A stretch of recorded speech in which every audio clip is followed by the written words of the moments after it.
The 2015 Baga massacre was a series of mass killings carried out by the jihadist group Boko Haram in the Nigerian town of Baga and its environs, in the state of Borno, between the 3rd of January and the 7th of January 2015. The attack began on the 3rd of January when Boko Haram overran a military base that was the headquarters of the multinational joint task force containing troops from Chad, Niger, and Nigeria. The militants then forced thousands of locals from the region and committed mass killings that culminated on the 7th.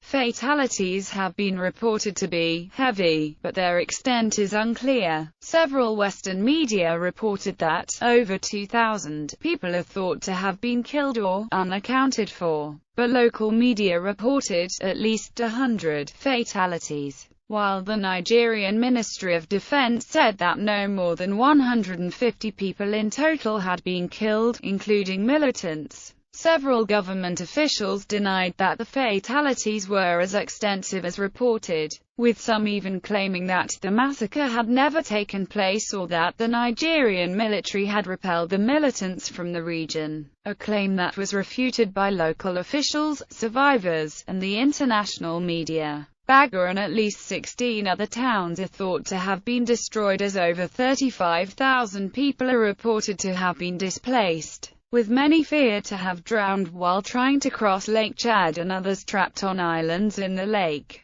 The attacks are said to have resulted in Boko Haram extending its control to over 70% of Borno state, while its leader, Abubakar Shekau, claimed responsibility for the massacre in a video statement, saying that they were not much, and that the group's insurgency would not stop. Background: Baga, in Borno State, was the location of a Nigerian army base that was the headquarters of the multinational Joint Task Force, an international force of soldiers from Nigeria, Niger and Chad that was formed in 1994 to deal with cross-border security issues and, more recently, combating the Boko Haram insurgency. For that reason, the town is believed to have been of strategic importance to Boko Haram, as the last major town in northern Borno state under the control of the Nigerian government and a key military base for government and international forces. Massacre and attacks.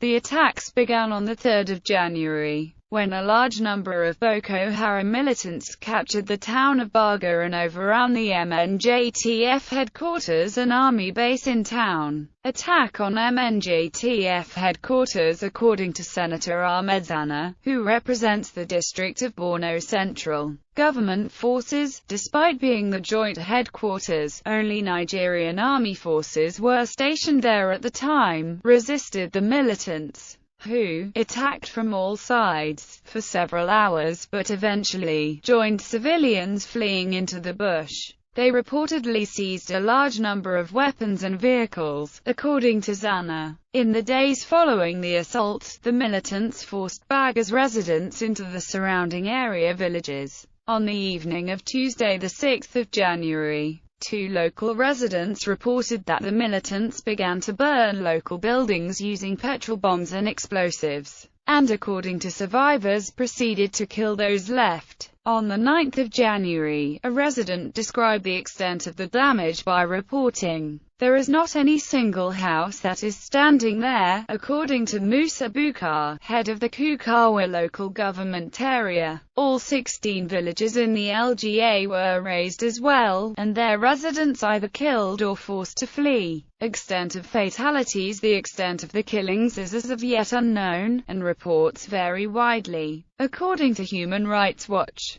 the exact death toll in Baga and 16 surrounding villages is unknown, with estimates ranging from dozens to 2,000 or more. No one stayed back to count bodies, one local resident told Human Rights Watch. "We were all running to get out of town ahead of Boko Haram fighters who have since taken over the area." Bukar stated that over 2,000 people are thought to have been killed. Zana said that 2,000 were unaccounted for. Other sources said that dozens, or over 100, had been killed. At least 100 were killed in the initial attack on the 3rd of January, according to Baba Abba Hassan, the district head. later adding that hundreds of corpses still lay on the streets of the town and that many women and children were among the victims, having been pursued into the bush by the militants. Hassan, however, denied that the attack on the 7th of January had ever occurred and that the figure of 2,000 deaths was outrageous.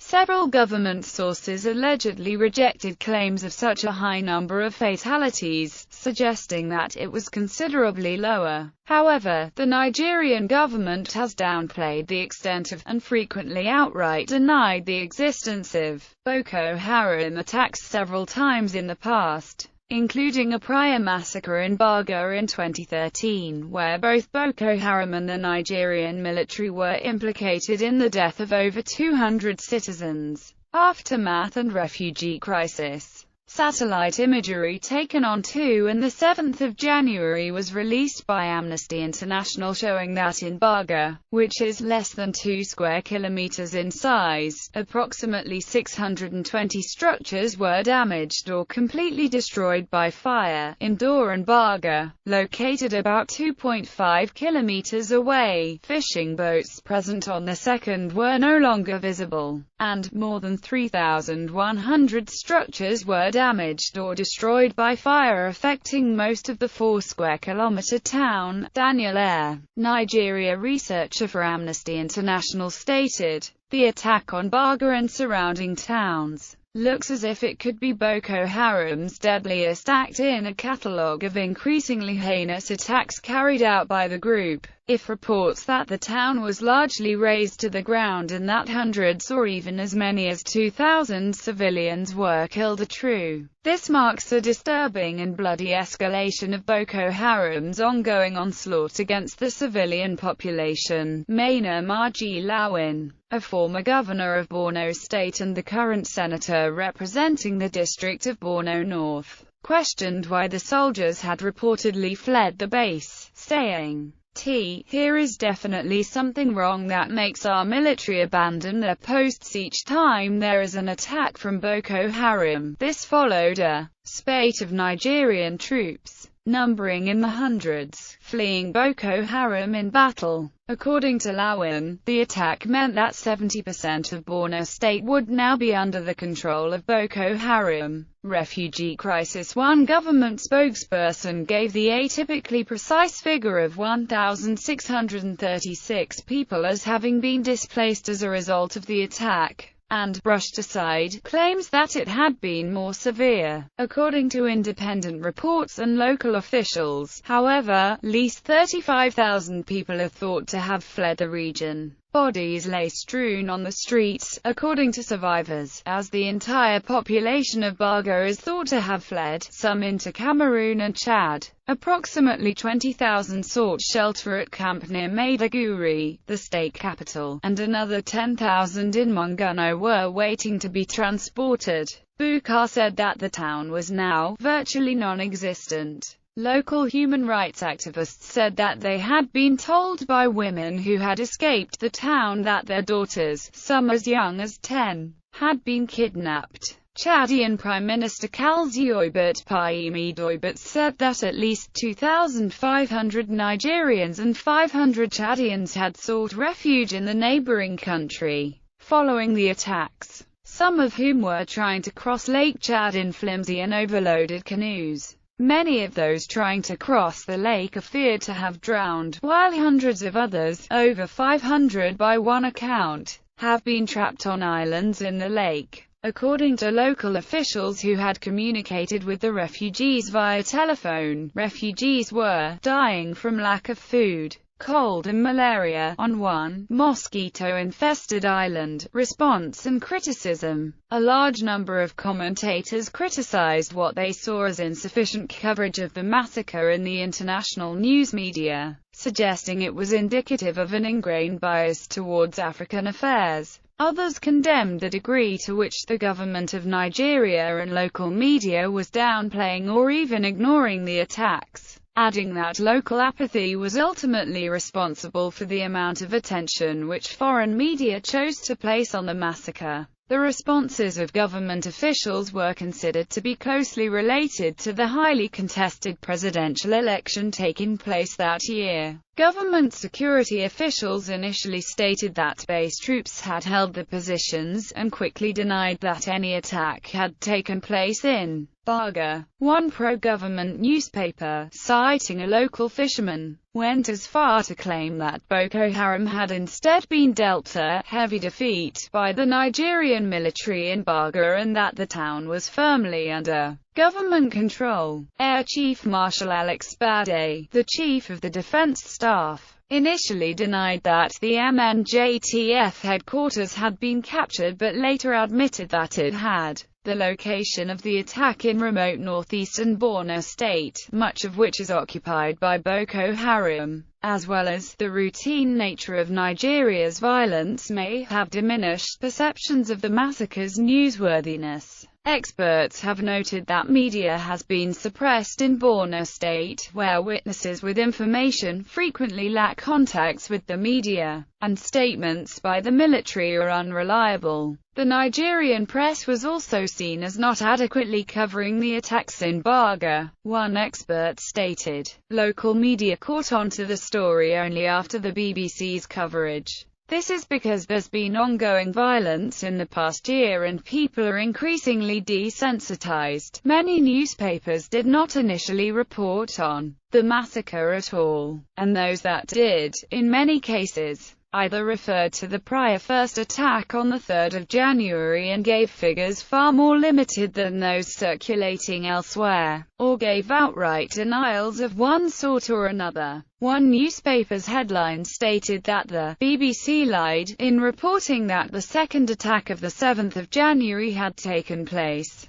Good luck, Jonathan. Many commentators criticized the international media for a perceived lack of coverage of the massacre, especially in comparison with that received by the Charlie Hebdo attack in Paris, which had occurred just days before. However, President Goodluck Jonathan, while campaigning in Enugu for re-election and his People's Democratic Party on the 8th of January, himself condemned the events in Paris as a dastardly terrorist attack, while refraining from making any comment on the massacre in Baga. Jonathan's failure to remark on the attacks earned him widespread and international criticism. Julius Malema, leader of the left-wing Economic Freedom Fighters Party in South Africa and former head of the Youth League of the ruling African National Congress, disparaged Jonathan, saying, "Good luck or whatever his name is, or bad luck, I don't know. He is quick to release statement about the killing in Paris, but don't say anything about the killings in his own country. That's an irresponsible leadership." On the 14th of January, Goodluck, along with Chief of the Defense Staff Bade, National Security Advisor Sambo Dasuki, and several other senior military commanders, made an unscheduled visit to Maiduguri, meeting with Borno's governor, Kashim Shettima, at the city's airport under heavy guard. The visit was shrouded in secrecy, and Jonathan made no public comment about his visit or the attacks while there. On the 16th of January, members of the young global leaders of the World Economic Forum, including Hafsat Abiola Costello, daughter of the late imprisoned President-elect MKO Abiola, published an open letter in The Guardian to Jonathan urging him to end his silence on the attacks, saying that he had met calamity with insouciance, drawing parallels with his belated response to the Chibok schoolgirls' kidnapping. As of the 2nd of February 2015, update, Jonathan has not yet made any specific comment on the attacks in Baga. Political consequences. The issue of the Boko Haram insurgency and the ability of the government to fight the group is closely tied with the country's upcoming elections. According to Manji Cheto, vice president of a corporate advisory firm, Goodluck, by acknowledging the scale of the violence, would be acknowledging a certain degree of his failure as a president.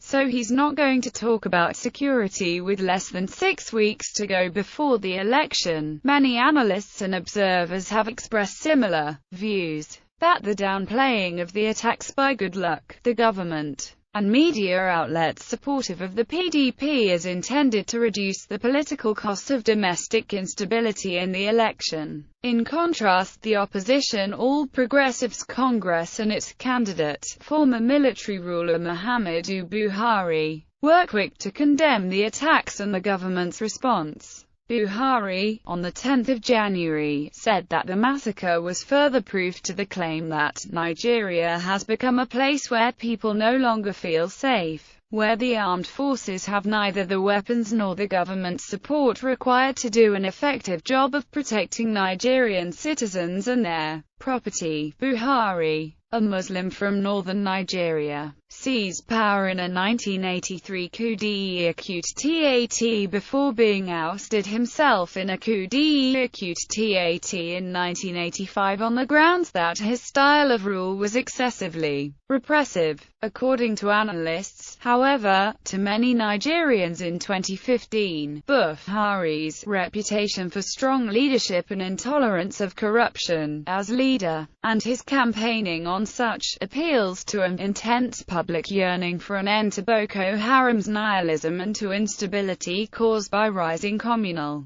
criminal and political violence.